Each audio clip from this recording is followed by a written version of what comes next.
Hello students, देखिए आज का जो हमारा टॉपिक है क्लॉथिंग कंस्ट्रक्शन में, देखिए आपका चल रहा था बॉडी मेज़रमेंट। ठीक है, तो उसमें ऐसे बहुत सारे पार्ट्स होते हैं जिनके अलग अलग मेज़रमेंट लिए जाते हैं, या गारमेंट की अकॉर्डिंग भी कि गारमेंट में किस तरह के पार्ट्स लिए गए हैं या कौन कौन से हिस्से ऐसे हैं, तो उसी के अकॉर्डिंग जो है मेज़रमेंट लिया जाता है। अगर किसी गारमेंट में मान लीजिए स्लीव्स ऐड नहीं है तो उसमें स्लीव्स का मेज़रमेंट नहीं लिया जाएगा। अगर स्लीव्स है तो स्लीव्स का मेज़रमेंट लिया जाता है, या उसकी लेंथ कितनी है, विड्थ कौन सी है, स्टाइल कौन सा है। तो कई बार फैशन के अकॉर्डिंग जो है मेज़रमेंट चेंज हो जाता है बॉडी के अकॉर्डिंग। तो देखिए इसमें है आस्तीन की नाप, यानी कि स्लीव्स का मेज़रमेंट।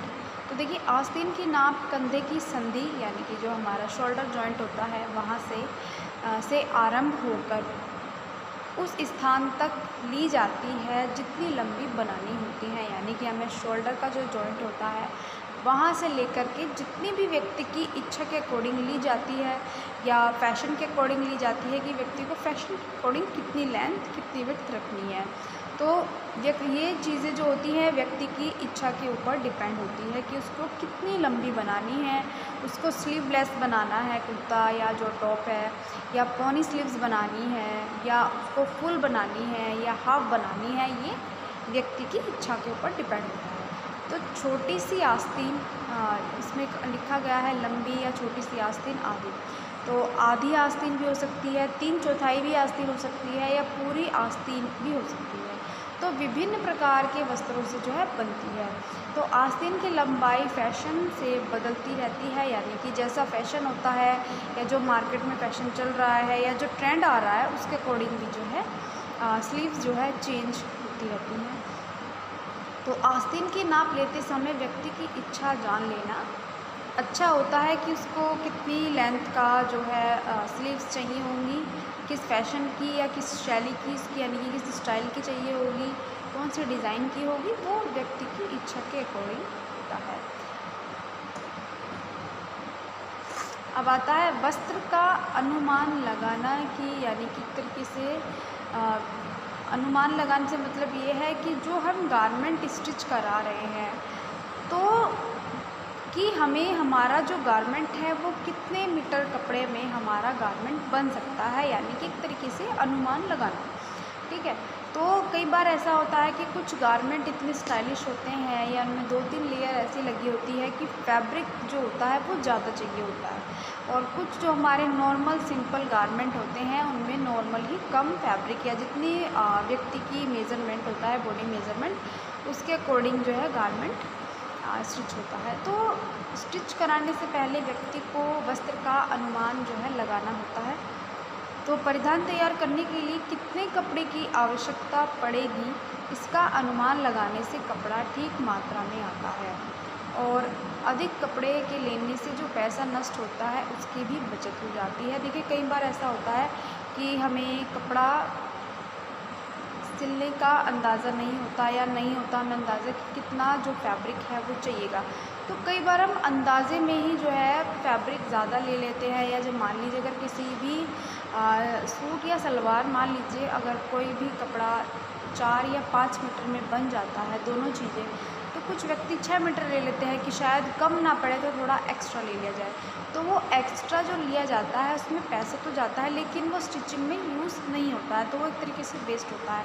तो वो फैब्रिक भी वेस्ट हो जाता है और उसमें लगा पैसा भी जो है वो बेकार जाता है। तो इसीलिए कहा जाता है कि थोड़ा जो फैब्रिक की अंदाज़ा या अनुमान जो है लगा लिया जाता है, उसकी भी बचत हो जाती है। कम कपड़ा आ जाने से परिधान में बेढंग सा या कसा हुआ प्रतीत होता है, यानी कि देखिए ऐसा होता है कि अगर हम एक तरीके से कम फैब्रिक को लेते हैं गारमेंट की स्टिचिंग के लिए, तो कई बार ऐसा होता है कि हम बचत के चक्कर में क्या होता है कि जितने इंच में या जितने मीटर में जो गारमेंट बनना था वो उससे उन्होंने कम ले लिया।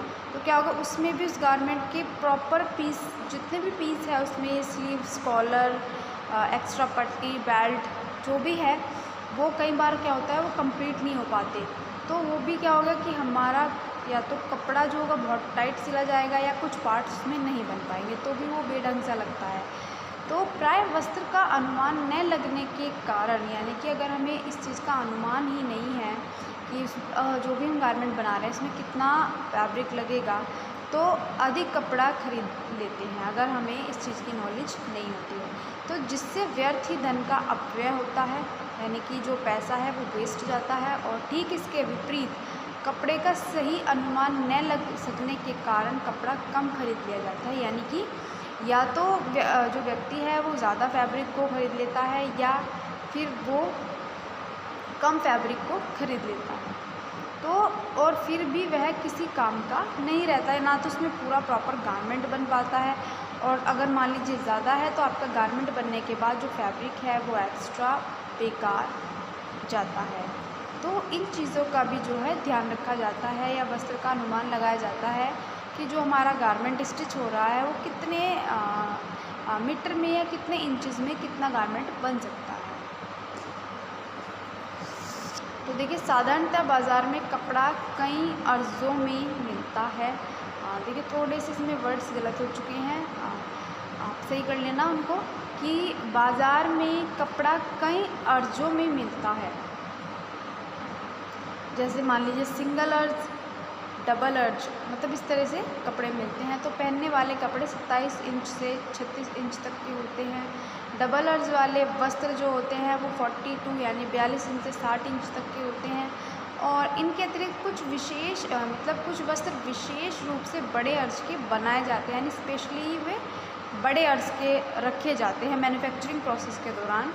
तो प्राय अत्यधिक चौड़े वस्त्र जैसे होते हैं हमारी बड़ी चादरें होती हैं या बड़ी बेडशीट होती हैं, विशाल मेज़पोश होते हैं। तो ये क्या होते हैं, ये पहले से ही इनका जो अर्ज है यानी कि लेंथ और विड्थ जो होती है वो ज़्यादा रखी जाती है। एक नॉर्मल अगर गारमेंट स्टिच कराते हैं तो उसकी जो बेसिक सी जो विड्थ होती है या लेंथ होती है, तो देखिए लेंथ तो जो वस्त्र की होती है वो बहुत लंबी होती है, लेकिन जो उसकी विड्थ होती है वो 40 इंच की होती है, यानी 40 इंच से या 42 इंच की होती है। तो लेकिन जो बेडशीट होती है या बड़े बड़े जो कर्टन्स होते हैं वो क्या होते हैं, इनकी जो लेंथ और विड्थ दोनों को ही बड़े अर्ज में रखा जाता है। तो अर्ज 72 से 90 इंच तक का जो है वो होता है। तो परिधान के लिए वस्त्र प्राय सिंगल, मीडियम या डबल अर्ज में मिलते हैं, यानी कि जो नॉर्मल बेसिक से गारमेंट हम स्टिच कराते हैं उनके लिए हमें नॉर्मली सिंगल, यानी कि जो एक सिंगल, मीडियम और डबल अर्ज में हमें जो है फैब्रिक मिलता है।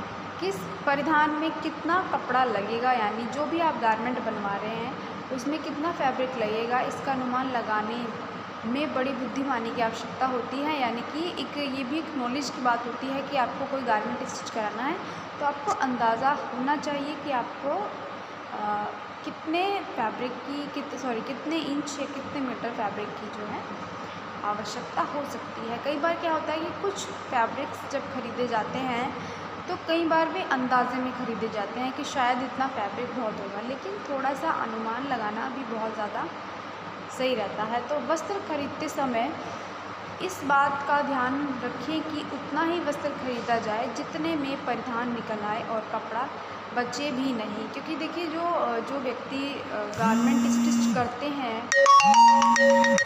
या गारमेंट स्टिच करवाते हैं तो उनको थोड़ा सा अंदाज़ा होता है कि उनको कितने इंच में कितना फैब्रिक बनेगा, या आपका जो जो आपका गारमेंट है, गारमेंट की स्टाइलिंग क्या है। अगर स्टाइलिंग ज़्यादा अच्छी है, फैब्रिक में लेयर्स हैं, तो ऐसा होता है कि अगर फैब्रिक में लेयर्स होती हैं तो उसमें फैब्रिक जो होता है आपका ज़्यादा लगता है। तो इसी तरह जो फैब्रिक होता है हमारा, कुछ तो होता है कि व्यक्ति को आना होना चाहिए, यानी पता होना चाहिए कि उसको कितने इंच में कितना फैब्रिक जो है कितना फैब्रिक जो है लगेगा, कितने जो भी उसका गारमेंट बन रहा है उस गारमेंट का उसको अंदाज़ा होना चाहिए कि वो कितने इंच में उसका गारमेंट बन जाता है। नॉर्मल जो बेसिक सी चीज़ें हैं, देखिए जैसे सूट सलवार होता है वो अगर किसी को सेम ही फैब्रिक का बनाना है सूट प्लस सलवार, तो अगर व्यक्ति 4 इंच से लेकर के 5 इंच तक के फैब्रिक में दोनों चीज़ें या दोनों पीस को आसानी से निकाल सकता है।